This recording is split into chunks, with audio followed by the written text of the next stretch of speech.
Good morning. Reviewing Ayin Beis conclusion. We are on page 1372. 1372. And we're now entering into the third, we'll call it the third domain of Torah, Mikra, Mishnah, and we learned about Beriya as an extension of Mishnah. And now we're going into Talmud.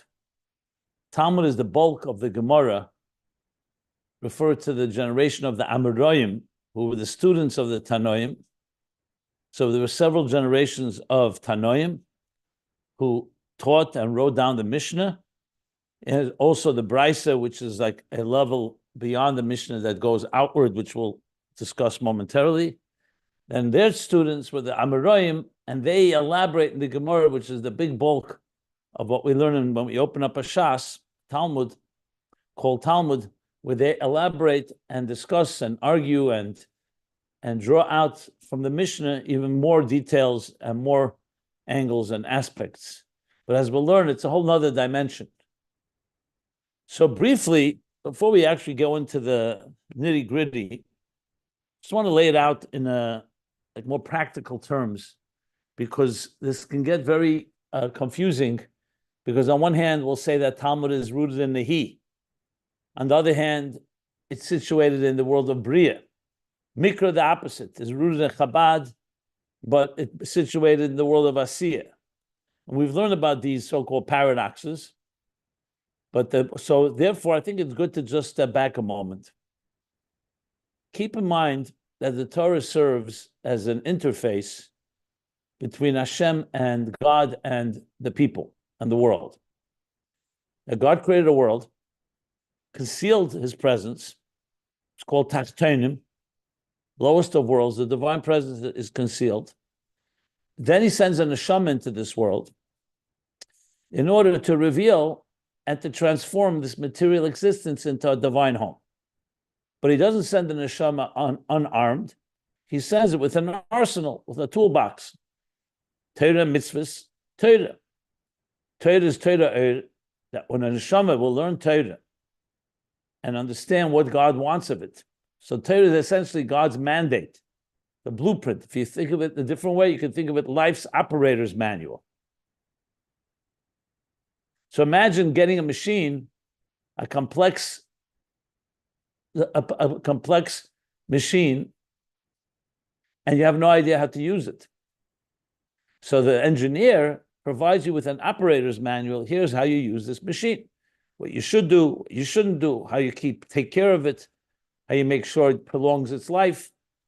So this is, the Havdil, it's an example, the same idea with Torah. Torah is life's operator's manual, given to us by the very creator of life, and telling us, here's the DNA of your soul, here's its makeup, and just like medicine will tell you what's good for your body, different vitamins and minerals, and exercises that make your body healthier, and here are the things that are toxic and can poison and pollute your body. The soul, the same thing.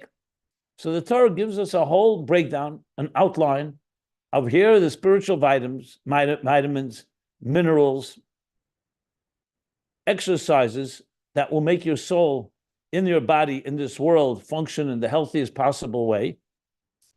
And here are the things that the Loisa said, that's the mitzvah says. The Loisa said, what you shouldn't do, stay away from, avoid, because they are toxic and they'll be damaging to you. And it's with this Torah that we have a guide, like I said, a life operator's manual to transform the world. That's in simple English what the role of Torah is. In the language of Ayin Beis, it's hamshacha momayla lamato, like he began on page 1350, because it's given to us by the Creator. Torah was not forged and not authored by us. It's authored by God. So it's life's operator's manual. And it's like Torah Oir. It illuminates. It's a guiding light. But for this to work properly, for Torah to really do its job, Hashem could have just told Moshe Rabbeinu on Har Sinai, here's the Torah, just like in an operator's manual. So when you get from the engineer or whoever the manufacturer of the appliance or the machine, and you get that the manual comes with it along in the box, there's no interaction. There is customer service. You could ask questions, but it's primarily here the instructions. With Torah, it's a little more intricate because Hashem wants us to be partners with Him. He didn't want to just give us a Torah and just follow my orders. So when Moshe was on Har Sinai, as the Rambam explains in his Hagdamah, in Introduction to Pirush Mishnayos, and other places it's explained, that Torah b'Pirushin, Hashem didn't just tell Moshe, here are the instructions, now pass that on to the people and let them just follow orders. So Hashem gave him the basic points, which we call Torah Shebiksav.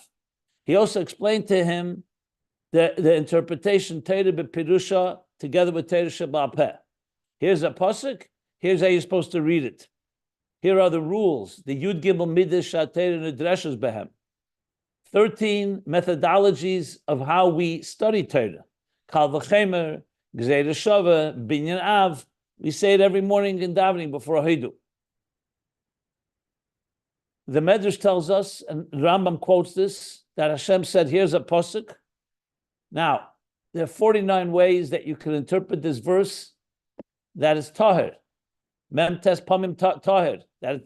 That if this and this is the case, 49 reasons that this animal is pure for a korban, let's say. And then he gave him 49 arguments that it's tameh, that it's impure. We're going to learn this a little later.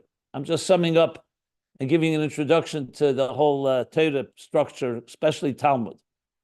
So Moshe says to Hashem, so which one is it? He gave me 49 arguments this way, 49 arguments this way. So Hashem says, and this is the pasuk in Parsha Mishpatim, one verse, Achrei Rabim Lahates. You and your Bezdin and your Beis Medrash and your sages, Zkanim, will study this, and you will argue it out, and then you'll come to a consensus. Achrei Rabim Lahates. You'll follow the consensus. This is the basis of a Bezdin of 71. It's an uneven number. So they discuss it, they argue about it, counter arguments, and then they vote. And if it's 35, 36, 35, the 36 prevail. Or a Bezdin of 3, or a Bezdin of 9. They're different levels of Bezdin. But they're always uneven because there should always be a consensus. And there's questions about what happens if you only have 2, whatever, but I'm not going to the details here now. So so Moshe Rabbeinu, essentially, just to paraphrase and develop this dialogue between him and God, says to Hashem, one second, why are you making it so difficult for us? Tell me what the ruling is. Just like you told me, Anochi Hashem Elokecha, and Zocher Hashem HaShabbos, and Kabed Savicha V'Simecha, why are you giving it to me 49 arguments this way, 49, and we have to decide. You tell me. So Hashem said, that's not how I want Torah to work. I want you to be a partner with me in Torah. I will give you the main guidelines, the main points, the things that are unshakable, which are things like Torah Shebiksav, Mitzvah Sesa, Mitzvah Sesa. You can never add to 613 mitzvahs, and you can't subtract from them. Correct.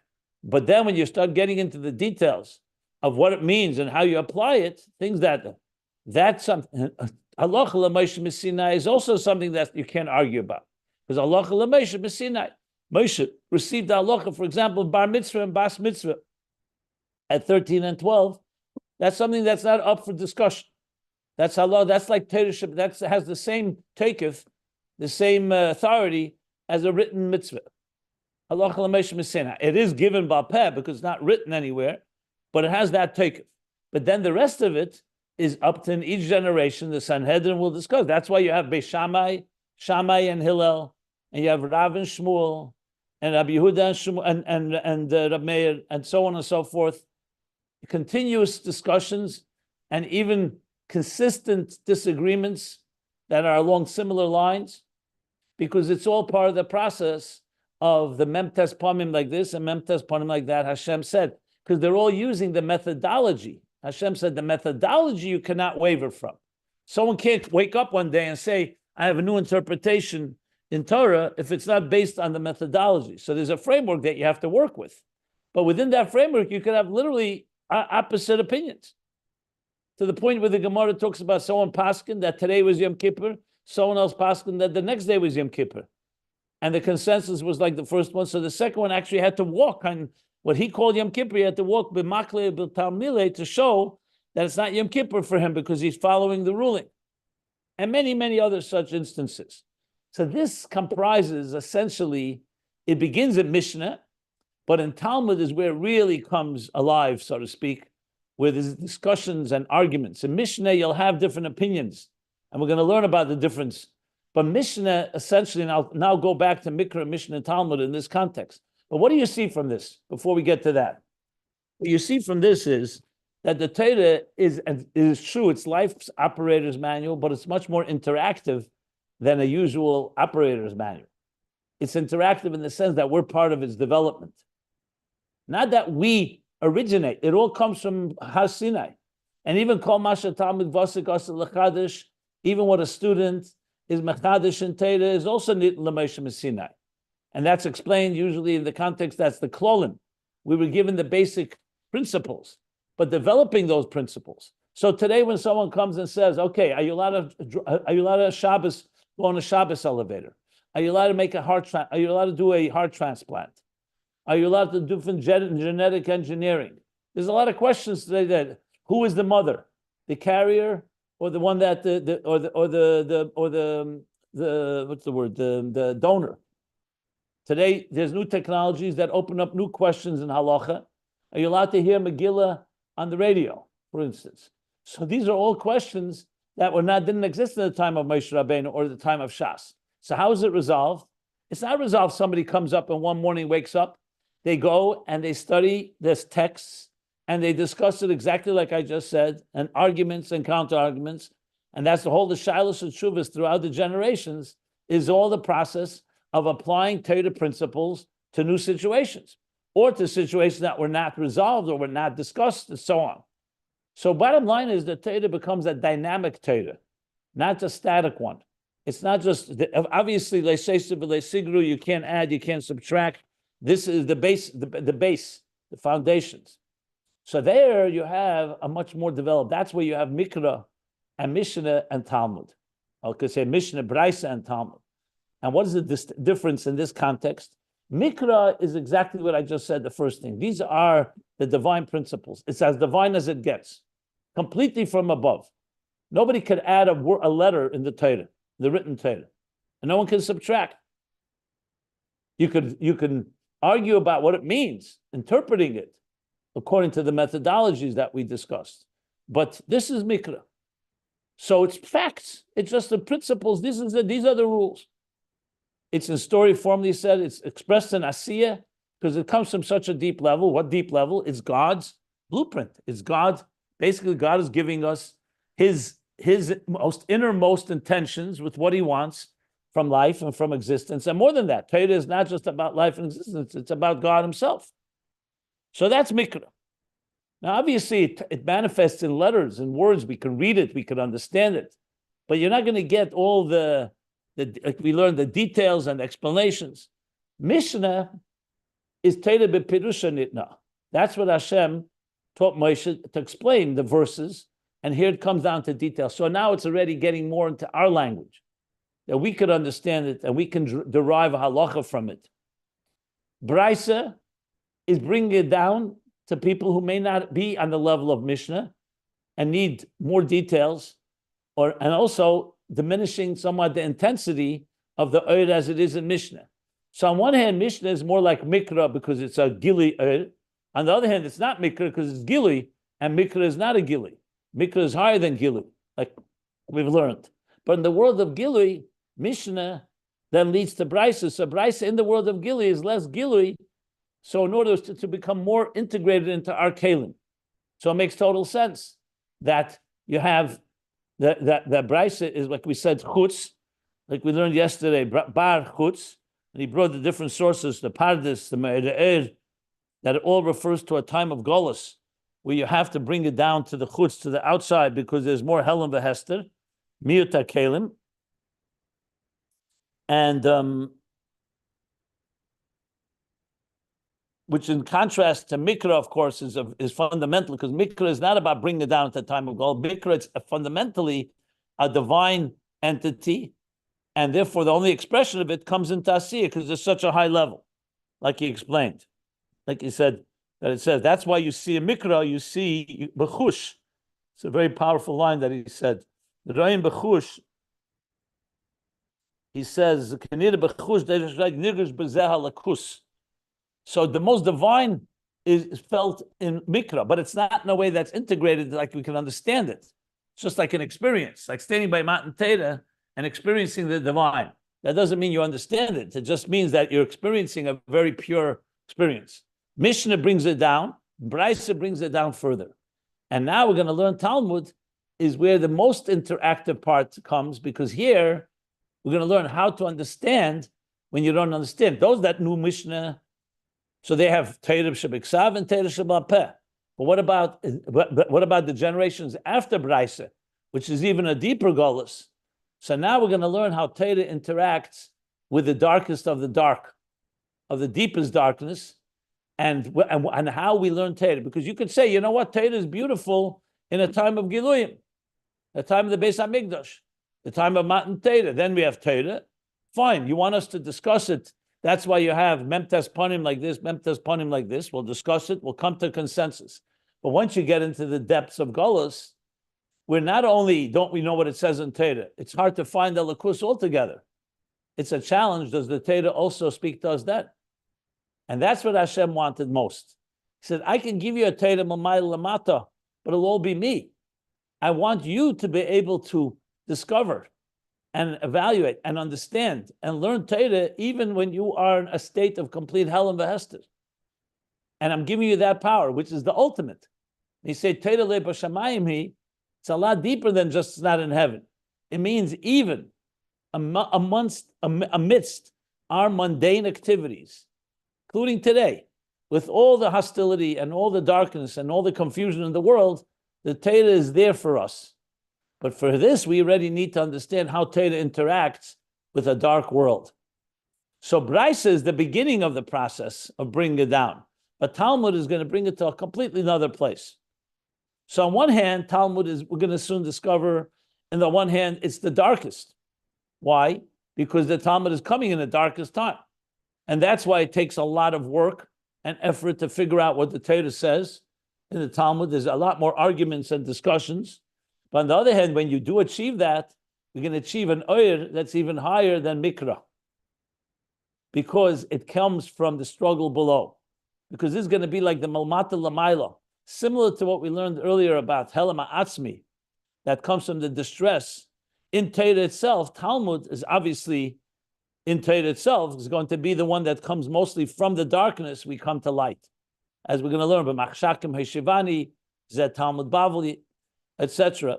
So this is going to be where Torah, on one hand, is being given to us from above, and it's all based on what it says in the written Torah and on Mishnah and Beriya, but it's how we struggle with it to try to understand it on our terms, not in a time of Mishnah where there was still Zman HaBayis, where there was still Giluyim, even in a time when there's no Giluyim at all.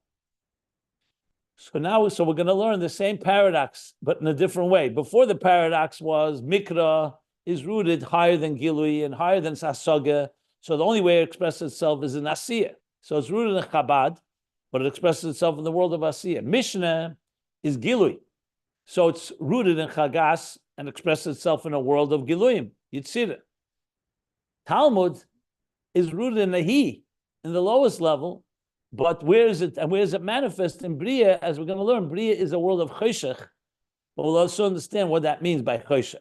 So even though it's higher world than Yitzirah and Asiyah, but it has an element of it, as we'll soon learn, which fits very well to Talmud's paradoxical quality, that on one hand, it's in a lower place, but on the other hand, it ultimately has the power to reveal even more. And that's what we're going to learn as we continue on here. It's going to be not such a short, this is a good 12, 14 pages. Well, I wouldn't say 12, 14 completely about this, but a lot of it is going to come in these next 10 pages, 10 to 12, 14 pages.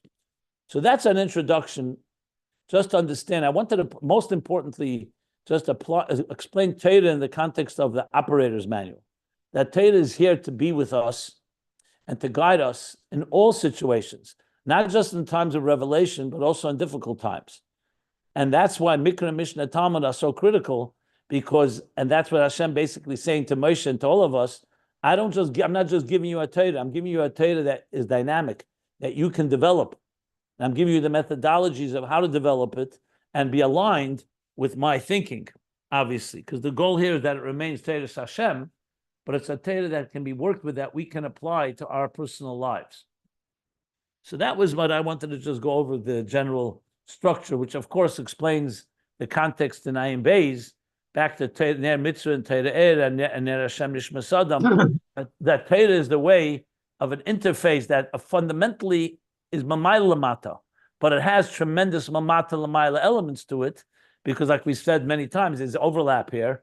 It's not exclusively Tefillah, Mamat Lamayla, and Torah Mamayla Lamata. They both overlap, and you want it to be that way, because you don't just want to Hamshach Mamayla Lamata. You want it to be divine, pure divine, but you want it to be in ways that we can internalize and integrate, which is where Mishnah and Brisa, and above all, Talmud comes into play.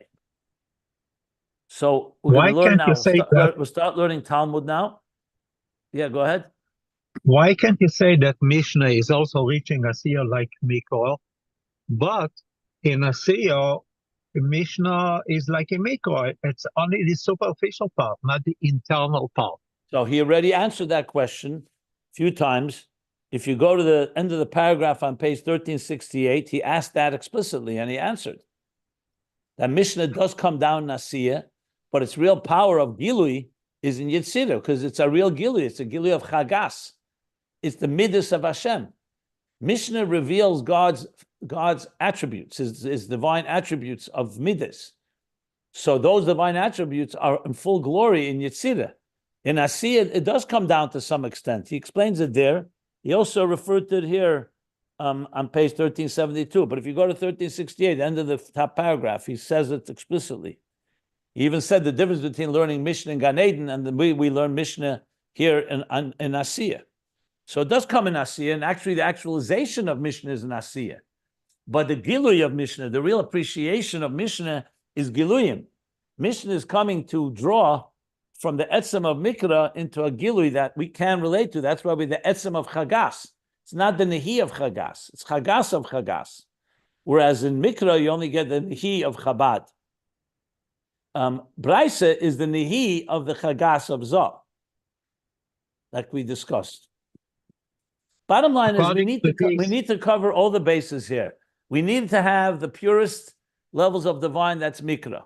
Mishnah is the next level, Chagas. That's Chabad, Chagas. But Chagas is Gilui. That's in Yetzirah. Brisa brings Chagas into Nehi. Like we explained, Nehi is more, in a more concealed way, more details, but more concealed, because the Kalim of the Kabim were diminished due to Golus, like he said. And Talmud is going to be the ultimate, coming into the lowest levels, but we'll soon see how it all plays itself out. We didn't really learn Talmud, so we're going to learn it now. So Mikro is also the Iker Gilui. Mikro is the Tzilus. Asiya is only that's not the Gilui of Mikra. It's not Tzilus. The Gilui of Mikra Lamata is the Nehi of Chabad, which is Asiya, which is Maisa. Read Mikra. It's stories and just the action of mitzvahs that do without details, without explanation. I just suggest you go back and read the text, because he said it all. He explained it all. Not sure you're asking me you're literally asking me what he explained. You're not asking a question on what he explained. You just asked me to review it. But I would just suggest read through it over Shabbos if you have time. Start reading at the bottom of page 1365. Where he explains it very clearly, what Mikra is, and then what Mishnah and what Brisa is, and the distinctions between them. Mikra is rooted in Chabad of Atzilus. That's clear. He said that Vadai, Zeis Vadai. That was his words. Chabad. But what we get, what do we experience? We have stories, and we have action mitzvahs without details, without explanations. Mishnah, you do have the explanations. That's chagash, that's midas. Midas is a relationship. You can have a relationship. With Mikra, you can't really have a relationship because you can't actualize most of those mitzvahs without Mishnah, without explaining it. As far as Talmud goes, that's what we're going to learn now. Okay.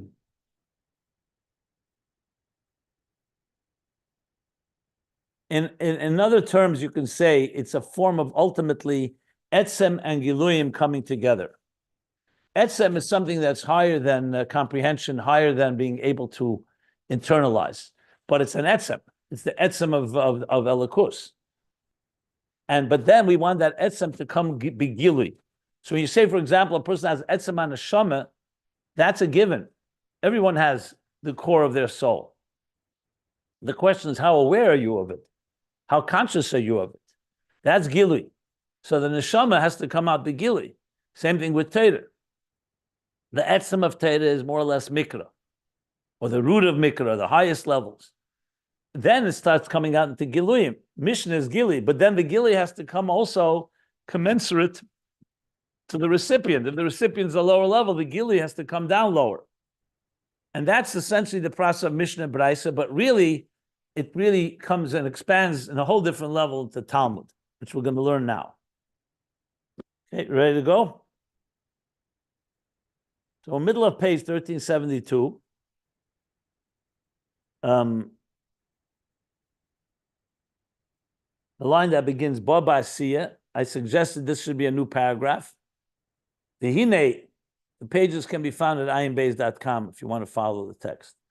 So he says, Vihine, and now, Talmud hu Beriya. Mikra was Asiya. Mishnah was in Yitzirah.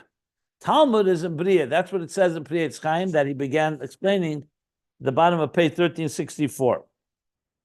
And then as the question, how does that stem? How is that consistent with Talmud rooted in Nehi of Atzilus and Mikra and Chabad and Mishnah and Chagas?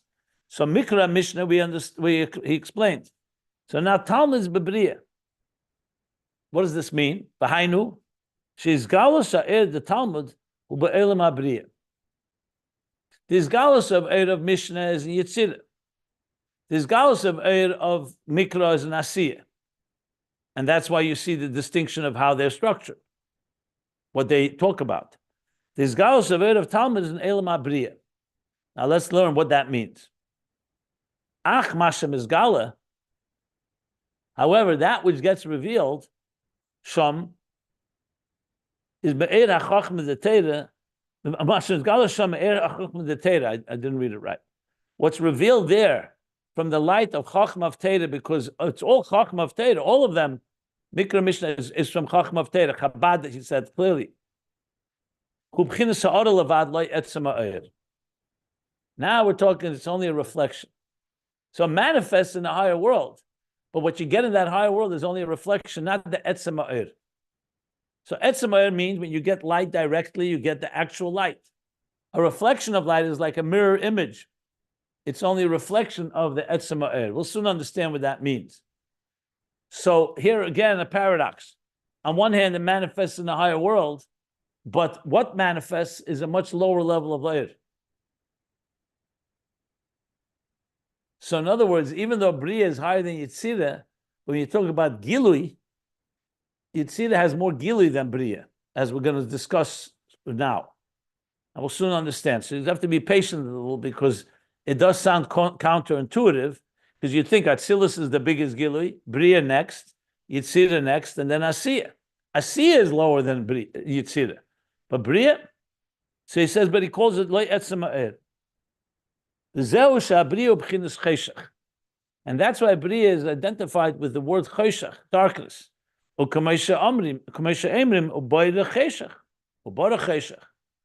Yetzer Ohr, the one who shapes light and creates cheshach. So you see Beriya, Bora, is connected to cheshach. And he explains what that means.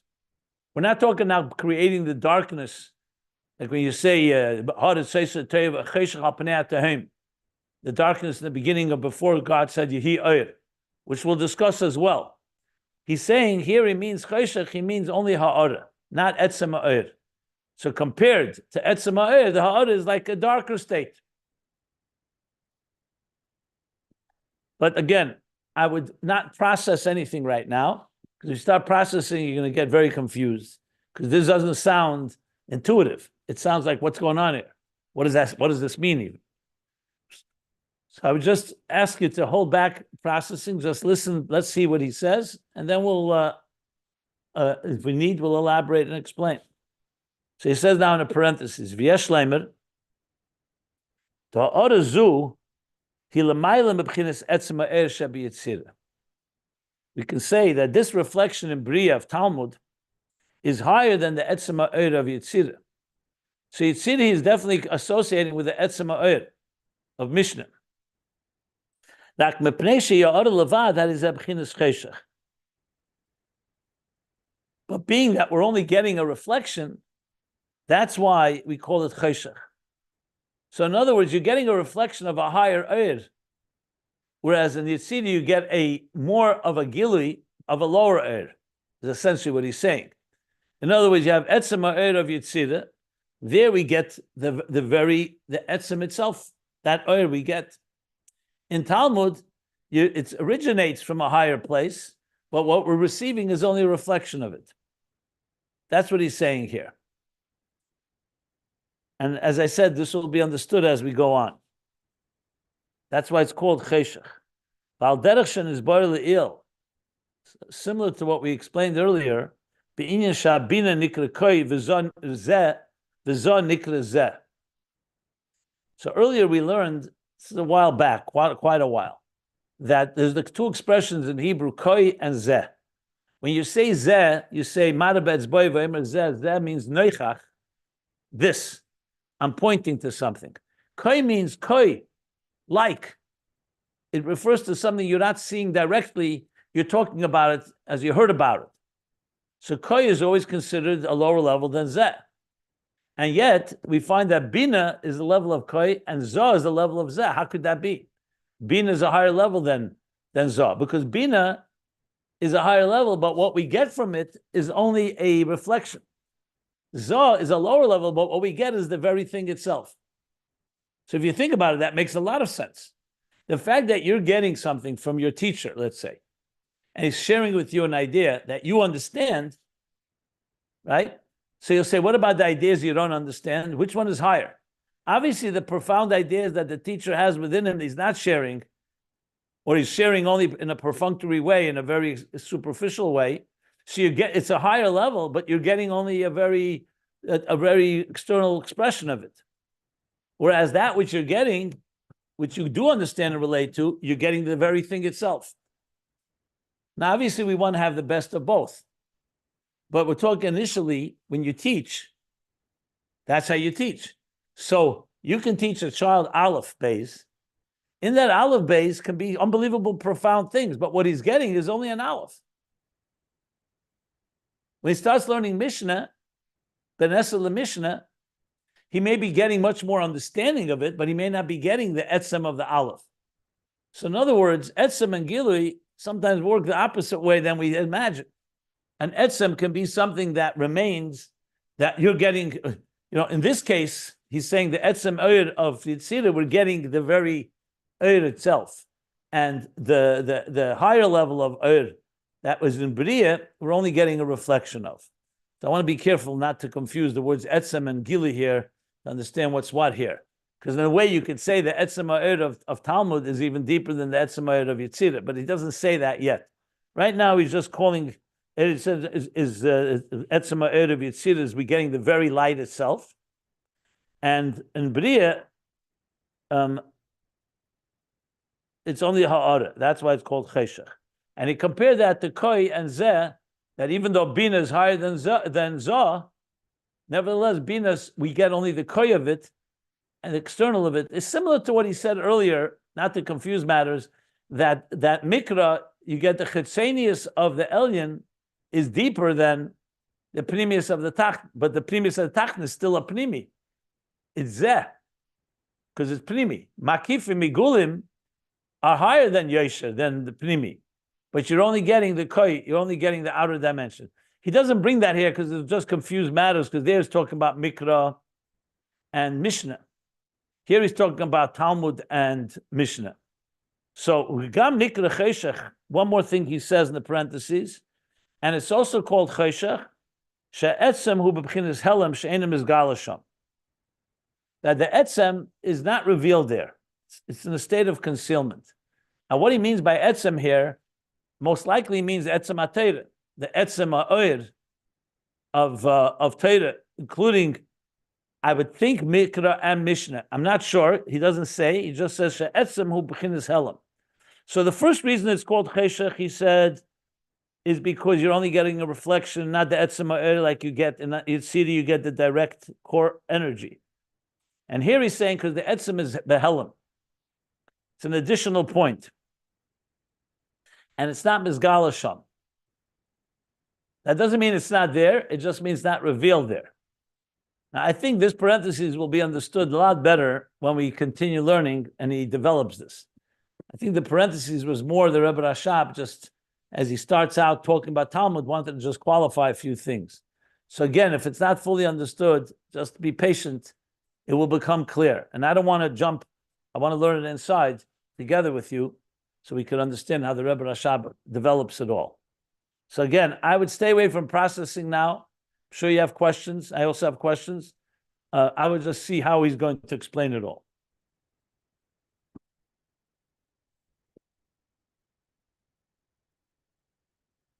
I know it would be easier if I just summed it up for everybody and not learned it inside. But I think we'd rather learn it, even though we have learned it the first time. Again, unless everyone's confused there, if you prefer that I just give you a summary of the next 10 pages and not even learn it inside, I could do that. But I would prefer to learn it inside also for my own benefit, to see how different details develop. But I will definitely, I'll tell you this, for sure, no matter what, we will sum it up in a way that will be understandable. But we first have to go through a lot of moving parts here.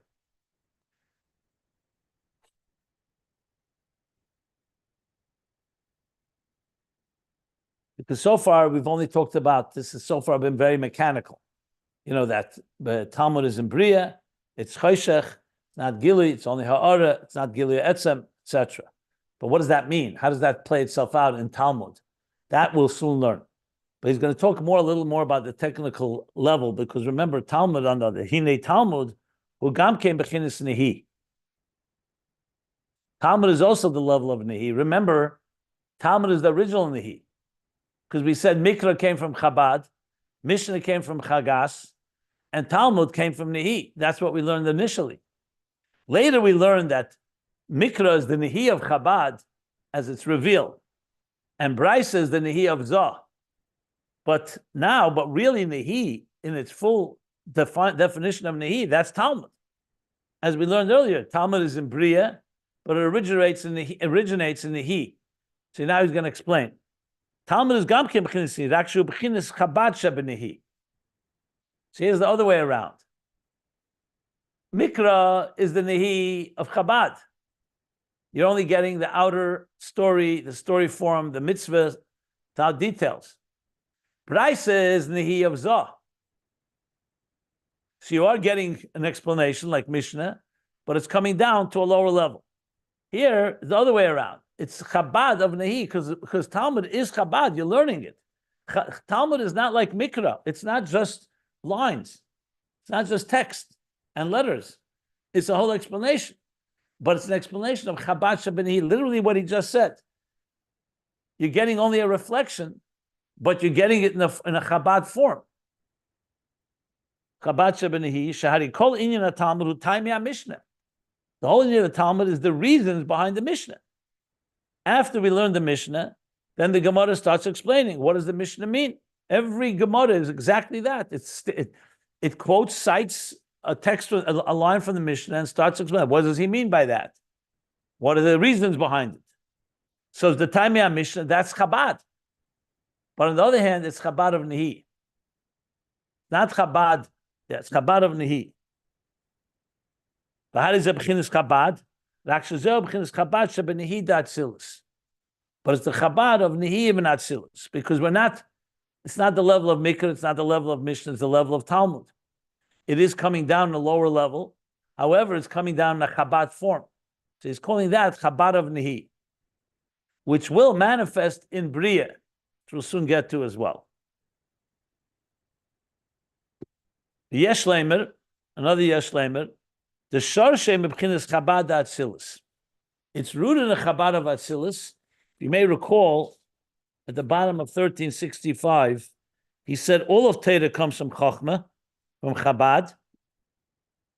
He said Mikra is Chabad of Chabad, Mishnah is Chagas. So you can say, one second. Right. So everything comes from Chabad. The question is it Chabad of Chabad or is it come down? So he's saying like this now, Yesh Leimer. The root of the Chabad of Nehi of Talmud is rooted in the Chabad of Atzilus. Shari ime lo mekanna b'kursaya. Because Bina, ime lo, the supernal mother, which is Bina, which is Chabad of Atzilus, where is it wedged? Mekanna, no, where is it not wedged? Where is it nested? No, it says wedged. It's nested in Kursaya, in the world of Beriya. Kursaya means the world of the Kisei. Elam HaKisei, which is the world of the throne, which is Beriya. And we said that Talmud is Beriya. So clearly Talmud is connected to Bina of Atzilus. Shazel b'chinas Bina d'Atzilus hame'ira b'Beriya. That's the level of Bina of Atzilus that radiates in Beriya. Ayidei b'chinas Malchus d'Atzilus. Always goes through Malchus of Atzilus. K'mishkosa be'etzchaim b'shah drushe yabiyah b'shah seder abiyah. Kolshkein. Shah teira de Beriya hu meb'chinas Chabad.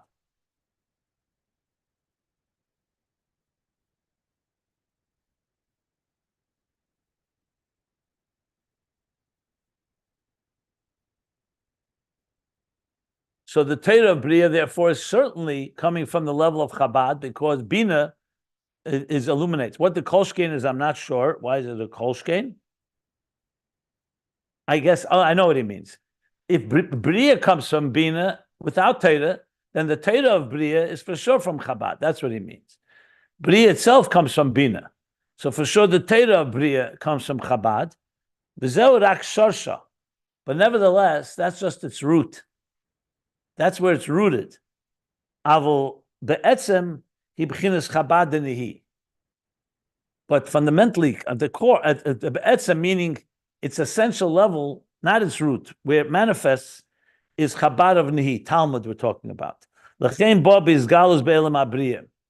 That's why it comes revealed in the world of Beriya, v'lo kamei mikra shu ba'asiyah dafke kanal. And not like mikra that dafke comes into asiyah. Because why? Because Mikra is the opposite. It's rooted in Chabad, and that's its essential place. But what's being expressed is only Nehi, the Nehi of Chabad.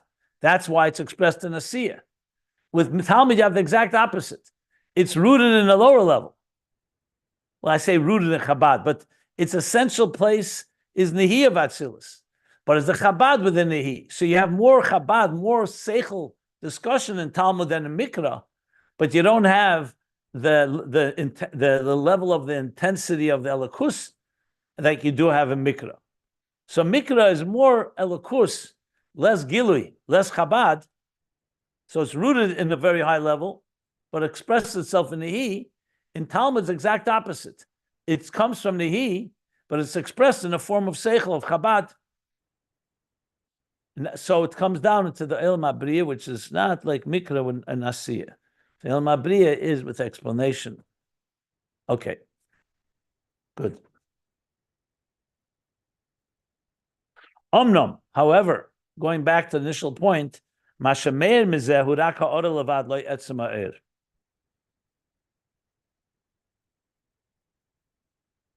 So though it's Taimei Mishnah and it's explaining things, but what radiates is only the reflection, not the Etzem HaOhr. The Etzem HaOhr is reserved primarily to Yitzira, and even with Mikra, there's no real Oyer Gilui I think he's talking here about Mishnah there. But Inyan who? And what's the Inyan in this? She says like this. Commission is bodily ill. Like we learned earlier, the Nigleh the Teira is gamken beginnes Nigleh v'nister. In the revealed part of Teira, we also have two parts. We have the revealed and we have the concealed. Nigleh hum beginnes sidus the nukve, hanim shachim in Mochin. The Nigleh, the revealed part, is coming from the sidus. Sidus are like a very narrow flow. Think of it like wires, like hair of Malchus, of nukve, that come from Mochin, shemezehu atam ha-Nigleh. So it's not the Etzem of Mochin, it's coming through sidus, but it's coming in a revealed form. That's the mile of it. Like I said before, do you prefer it to be revealed to you and it shouldn't be such a high level? Or do you prefer it to be concealed but not revealed to you and it'll be the high level? Here we want it to come down and weigh on our terms. Remember my introduction, I explained, and one of the reasons I explained it is because Torah is not just meant to be a divine blueprint, it's meant to be a divine blueprint that we can relate to. But for that to happen, it has to come down to our level, so you're only getting a reflection of it. It's like if you want to see the sun itself, your eyes will be blinded. You have to have, it can only be a reflection of the sun that we can see properly. Ultimately, as we grow, we'll be able to reach higher levels. But we're talking now initially. So it's only a sidus that come with tam v'anigleh. Avla nista shalatam huma Mochin de nukve atzman. The nista of the tam is from the Mochin of nukve itself before the sidus, before it comes down into channels that we can relate to. That does not come in a form of gili. So though nista is a deeper level, but it doesn't come revealed. And that's what we mean by Beriya being the creation of darkness. That in Beriya, you're not getting the be'etzem. You're only getting a reflection of it. You're not getting the Mochin, the be'etzem, to understand the root and source of the wisdom of Torah al Buriya, which means in a full sense of it. The etzem ve'ikar atam hu nister v'nelam, because the very core reason remains covered and concealed. Umizgala rak atam ha-Nigleh. What we're getting is only the revealed reasons. Shezeu ora b'derech sidus mebchinas ha-Mochin. That's a reflection that comes like through narrow channels, like sidus, like hair, from the level of Mochin, of nukve, as he said. So this explains Talmud, that on one hand, you're going to get a very big gilui. You're getting giluyim, because Talmud, you sit and learn it, you can learn about it. It's at length. It's not like Mishnah, which is short. Definitely not like Mikra, which is completely concise. But on the other hand, what you're getting is something that's on a lower level in giluyim. We'll talk later about what it is, what he said before, he said the Yesh Lemer, that it is... that Etzem HaOhr is l'maylam b'chinas Etzem HaOhr shebiyitzira. We're not up to that yet. Right now, we're talking the gilui. It's more gilui, but not as core essential from the root and the source as it is in Mishnah and in Mikra. Okay. I know again it's dense, and we need to really learn more to really understand it, because he's going to now explain it more in the next section. The next paragraph talks about it more in when we learn Talmud, what that means. So I would say this last piece that I learned today, we learned inside now, is a little complicated. I'm not saying it isn't, because it's written very, very dense and condensed by the Rebbe Rashab, but it's going to be critical. And I think once we learn the rest of it, we'll come back and I think we'll understand what he just said here. I didn't want to skip it, obviously, but I also qualifying that if you didn't get it all, it's fine. It's perfectly fine. He just laid out certain things. They'll all be understood when we read the next few pages. I will stop if anybody wants to. I have a fundamental question. The questions you may have are most likely going to be answered as we continue learning. No, I don't think so. But why is this a fundamental thing to learn? Why must we learn? Though the purpose of Chassidus is to learn, I think, the nature of what God is. I'm not sure how this fits in, although I'm looking forward to a good answer. Why are we learning this in Chassidus, this whole thing? Yep. I gave around a half-hour introduction today to explain why. And I said briefly, because Torah is the most important, it's life's operator's manual. The Rebbe Rashab is analyzing this operator's manual, how the Torah can be used by us to bring, to live a healthier life, to live a godly life, to live up to our purpose. So it's not just God giving us instructions from above, it's also these instructions are being integrated and internalized in our lives. You know, so Yes, I understand it's important. Torah doesn't just want us. You mentioned that it's the interface, and it's an interface between God and us, but knowing the categories of what Torah is what I'm talking about. The categories, each one of them is a different level of this integration. Mikra being most pure divine, but if you go only with Mikra, it does not internalized in our lives. There's no gilui in a way that we can relate to. Mishnah brings it in a revealed way, explaining the details. Brisa even further lower, and then Talmud in the fullest sense. Bottom line, if we didn't have Talmud, we didn't have these three levels, we would not be able to integrate Torah into our lives.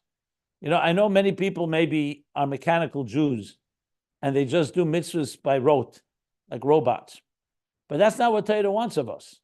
Torah wants us to live Torah. It should be a living Torah. It should be dynamic. It should be with a chayis and a pnimius. So when we go into Shabbos, let's say tonight, not just to follow, okay, the rules, when do we light candles? How do you make Kiddush? Go to shul. But to understand in the pnimius dika way, what's the reason behind it? Why do we light candles? Why do we make Kiddush? Why do we daven? What is Shabbos in general? So if you're talking about Shabbos purely technical, basically as we learn it in the Mikra and the Pasuk, then it's not an integrated experience. It's purely like a servant just following orders and never becomes more than that. God wants us to be divine creatures that are not just following his guidelines, but living them. Just like we have passion when we do other things in this material world, we should have equal, if not more, passion for godly things. Like we've learned throughout that you could ask why we're learning Ayin Beis altogether. Why do we need Chassidus? Why not just learn Shulchan Aruch, follow the orders, follow the guidelines, and that's that. But Chassidus is coming to make it come alive in a personal way where we are transformed, that we're like excited about it. We're passionate about Torah. So for that to happen, in general, these three categories are exactly what happens. Mikra is mostly the divine.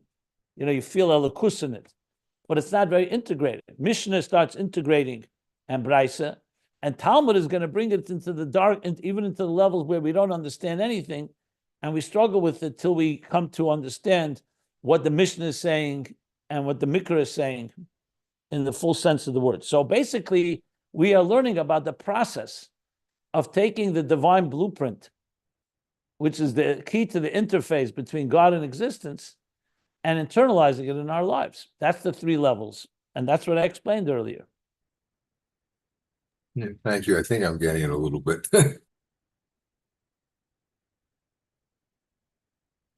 Yeah. I So have a question. go ahead.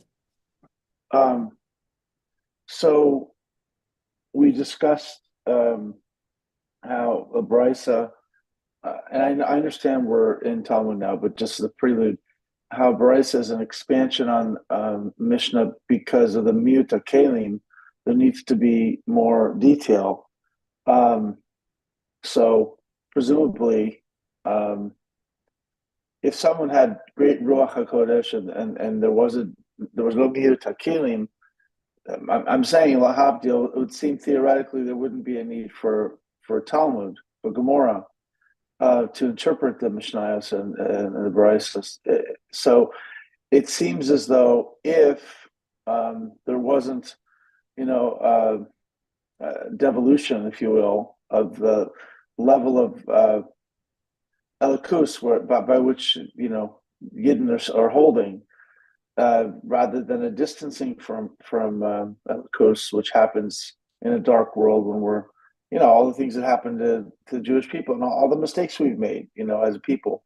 So I guess my question is, it doesn't. Was it a foregone conclusion that all these things would happen, or if the but question not? can be Let's asked. say, Yeah, I hear. The question can be asked also about Chet Eitzadas. If there was no yeah, Chet exactly. Eitzadas, Yeah. Adam and Chava would have brought Mashiach. Would we even have been born? Good question. Because they would have transformed the world. If Matan Torah, there was no Chet Egel, they wouldn't have built the golden calf. What would have happened? Exactly. So it's a general question throughout history. Yes, this is a discussion. We have to say that we have free will, but God definitely set up the world in a way that made it quite challenging. And some places actually says that it was like a conspiracy, that God made a conspiracy that set us up. Like he put Adam and Chava in the garden, told them, here's a tree, don't eat from it. He sends a serpent. He challenged them, basically makes it almost impossible for them not to transgress. Not impossible, but very difficult. And the same is throughout. So the answer, this is a long discussion of Chassidus. The answer has to be, no, we had choice. But once the choice was made, and once we came into the world of Tachtonim, and we fell, ultimately you have to say, Yurid Tzerech Aliyah, that then we can go down darker place and reveal even deeper levels of Elokus. It's like, the Tzimtzum B'Shvil HaGilui. So at the end of the day, we're not getting now whether our free will was taken away. That we don't want to say that. But you have to say that there is definitely some type of plan that there would be plenty potential for darkness and mistakes. And those that want to make a mistake will make a mistake. But tshuva and transformation is always the next step, which is exactly, had the Jews not hated each other, would the second temple been destroyed? Yeah, exactly. So it's exactly. the same, it's a broad question. And as I said, we don't want to ever tamper with free will. But in the bigger picture, ultimately, so I don't want to use the word foregone conclusion, because that would not be a good word to use in this context, because that would mean there's no free will. Every time we transgress, you can basically say God did it or caused it.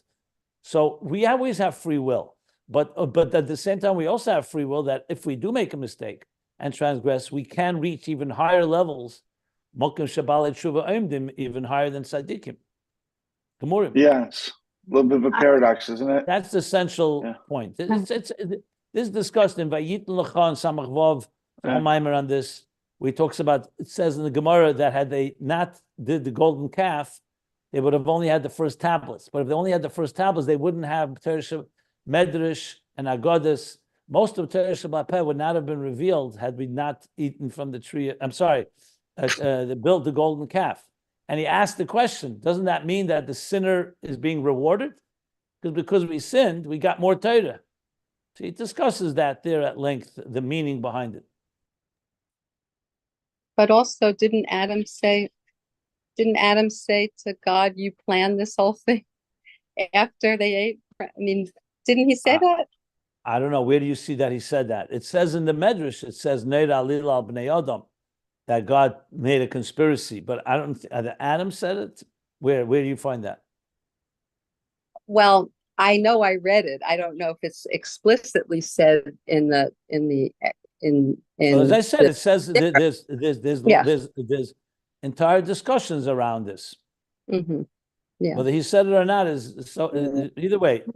Well, I mean, but this is like the fundamental issue that I think many. So what people do you? That's why I just responded. You can't say that free will is taken away from us. We always have free will, but at the same time, should we fall, it's not a dead end. On the contrary, we can transform darkness into great light. Just the idea that God knows what we're going to do. I think it's I didn't discuss knowledge now. It's not about, that's a whole other discussion. Whether God's knowledge affects our free will. That's another discussion. I didn't go there altogether. Okay. It's not the theme of our mimer here. So that's it's a deserved conversation, but it's not what we're learning now. Totally understand. Thank you.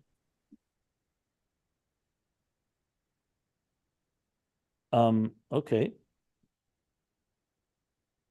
It's interesting. I think some of this will be addressed more directly, I think, in the next pages, if I recall correctly. I think he talks about it somewhat. but we'll see what context. But well, it's interesting. Flipping my question on myself, because we have different olamos. If you have a neshama, and maybe it's a little bit what I'm going to say now doesn't fit entirely, but you have a neshama that is, let's say, derived from a higher olam. I don't know whether it's during life or beyond physical life. But these worlds still exist. In other words, as someone who has a neshama is on a higher madrega, there's still a place for that neshama to participate in and experience elokus at a higher level, meaning at a level at which they don't need the details. So, like a tzaddik, like is a neshama from Atzilus. Like it's nice that like a tzaddik would be able to know, let's say, a Torah Sheba'al Peh, like the back of his hand, right? But doesn't need it. Like the Rebbe, for example, if it's a neshama from Atzilus, he could just learn Mikra and probably understand all the details of Torah Sheba'al Peh because he didn't need that. He already channeled the Elokus. So you ask him how to observe Shabbos. He doesn't need all the details. He can get it because of his Ruach HaKodesh and his connection. Is that fair to say? So in other words, you have both operating in this world. You have levels at which the neshama can operate at a higher level, without the need for detail, because the kalim have not been there. They don't need the. There's no. Well, there's no we're diminution. going to learn about this very explicitly. He's going to talk about Yeah. Moshe Rabbeinu, how he learns Torah. Whether he's able to see it all in the Mishnah. So he's going to talk about this in the next few pages. Yeah, maybe this is why it's coming to my mind subconsciously. But in a sense, the Eibishter made it the world so it's both. In other words, there is these historical progression to the point where the Yidden fall. You literally, I mean, look, I don't want to tell you that the Rebbe Rashab is going to discuss this at length. So I would just wait till he does. He's going to speak about this. He's going to speak about this very explicitly. Okay. It's just fascinating because we've been through this, and there's all these further, deeper insights that you don't necessarily think about the first time around because you're just trying to understand what he's saying. Okay. That's part of the process of learning. But you'll see, he's going to talk about all this very directly. Okay. And there's a lot of aspects to it. So, everybody here is going to probably be focused maybe on different things that interest you, but this is the whole discussion of how the evolution and the process of Torah, and it's probably the only places you're going to find such an elaboration of what Torah really is. On its inner level, what its dynamics are. That's why I gave the introduction today about the blueprint. It's critical to understand Torah, what its role is. That's really the key. Before we get into Mikra, Mishnah, Tam, what is the role of Torah? And then that's why I gave that whole thing, that Torah is essentially the life's operator's manual given to us by God. But what's unique here is that it's dynamic, that it's interactive. And we learn Torah. We don't just receive Torah. We don't just listen to Torah. We learn it. It's a mitzvah. Mitzvah is Talmud Torah. And when we're learning it, we're coming to understand God and coming to internalize godliness. So this is like really, if you think about the central theme of Ayin Beis, Chassidus in general. I just don't want to stay away. I wanted to make sure to not get lost among the trees, to see when they say the trees, to see the trees amidst the forest, or whatever the expression is, the forest from the trees. I know they say to see the trees from the forest, but it sounds to me better say to see the forest from the trees, but whatever. You get the idea. Yeah, actually, the second one is even more common. Yeah, I looked it up once, and I think that technically you're supposed to say see the trees from the forest, which means to see the forest from the trees. Right. I don't know. It's one of those. Can't see the forest from the trees. When you're stuck in the trees, you can't see the whole forest. But yeah, I get your point.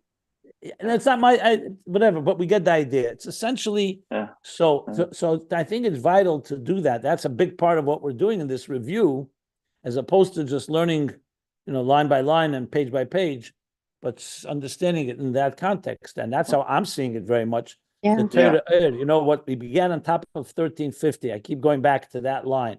That ma'ata, now we're going to understand the Hamshachah Mamayla Lamata. So that's what we're really getting into, the nitty gritty of the Hamshachah Mamayla Lamata, which is going to bring it back to the Makabel and Hariyah, etc., etc., etc.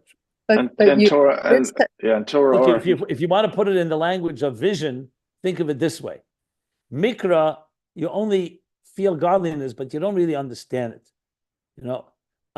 Mishnah becomes more understandable. Talmud will be the lowest level, but it's going to be the most understandable. So if you think about it, like the eye, initially you want the eye to see, but what are we seeing? First, we see only the surface.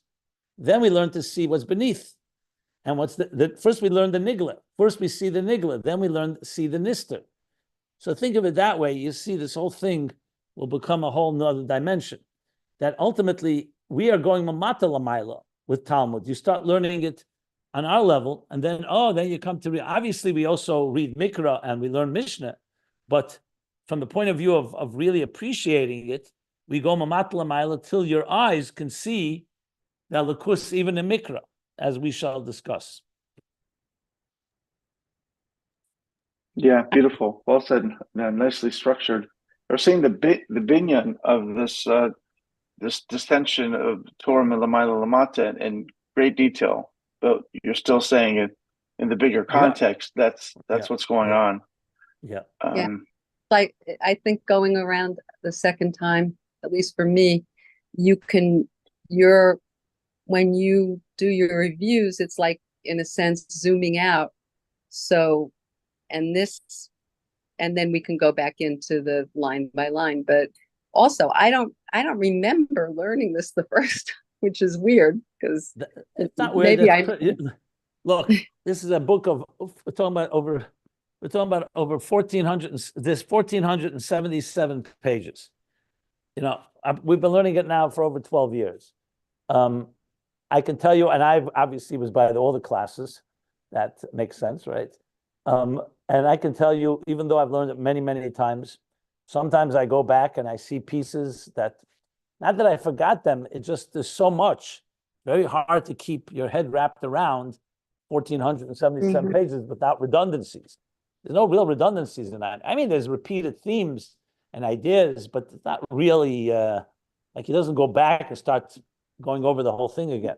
So it's to be expected. I mean, I think I have a pretty good handle on a lot of the flow from the beginning, but I see it all the time. I go back and suddenly see a whole section. I say, now I understand what that means.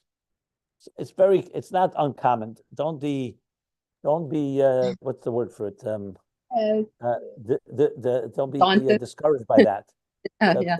It just shows you how magnificent, the minds of these rebbes are, that they can think on so many different levels at the same time clearly explain it all. It's really I am definitely seeing many things I didn't see initially, but that's why I'm keeping the bigger picture always front and center, because I think that's really the key. Thank God, look, everything's recorded. Earlier classes, these be very interesting for someone to look and read this all when the way we learned it almost 2 years ago and how we're learning it now. It's all is there for posterity. Your grandchildren will be able to study it, and maybe they'll come up with things we didn't figure out. Merch Hashem. I only want to learn Torah like this. That's a fervent desire of mine. Scott, one day your grandchildren are going to be listening to this, and they say, "Oh, that's my grandfather." Alavai, from your mouth to God's ears. I wonder if this part from page 1350 on is, and I'm not saying exclusively, but a lot of Mefurat, I should say, details of the pasuk or the concepts we learned in Ner Mitzvah v'Torah Or. There's Malamayla Mata, and to some extent that leads to Ner Hashem Nismas Adam, because once you have the instructions, then then the neshama. What does the neshama use? Sure. What to engage the nefesh behema. So it's like a 1-2 punch. Do you know what I mean? Absolutely. That's absolutely. I've said this many times. What you just said is essential. We'll get there. Okay. We're not talking about it right now, but that was key. You have the neshama. Remember, how many times have I said you have the neshama? on its own, and davening, Shema, so on. Then you have the mitzvah, ner mitzvah. Then you have Torah. So the neshama is armed with ner mitzvah Torah, and it's all part of this process. Yeah, exactly. Right. So fitting it in there, remember it really a key brings line. it full circle. Torah he called Etzem HaOhr. Etzem HaOhr. Whereas ner mitzvah is only ner; it's only a candle. So there's something about Torah that mitzvah and neshama don't have on their own, which is the full Ohr, the Etzem HaOhr of Elokus. We'll beautiful. Talk about this a lot more. Yeah, very beautiful. Yeah, awesome. And if you remember the Nigleh Rebbe's Maimer, which is now maybe a distant memory, is a big part of it. If you go back there, you'll see how it's informing so much of what I'm teaching here. Yeah, I don't always refer to it. I don't always refer to it, but a lot of that is what allows me to explain it the way I'm explaining it, because I saw how the Nigleh Rebbe explained, I just started learning it again with my rabbi because whatever he decided he wanted to learn more Nigleh Rebbe, and because we learned this mimer, I got him a sefer that has this mimer. It's a great mimer to learn. Yeah. I wish George were here because I should pass it along. Well, I'll wait till we're off the recording. George had something he wanted me to relay to you. You want me to stop the recording? Okay, I'll stop now. So we finished the paragraph on bottom of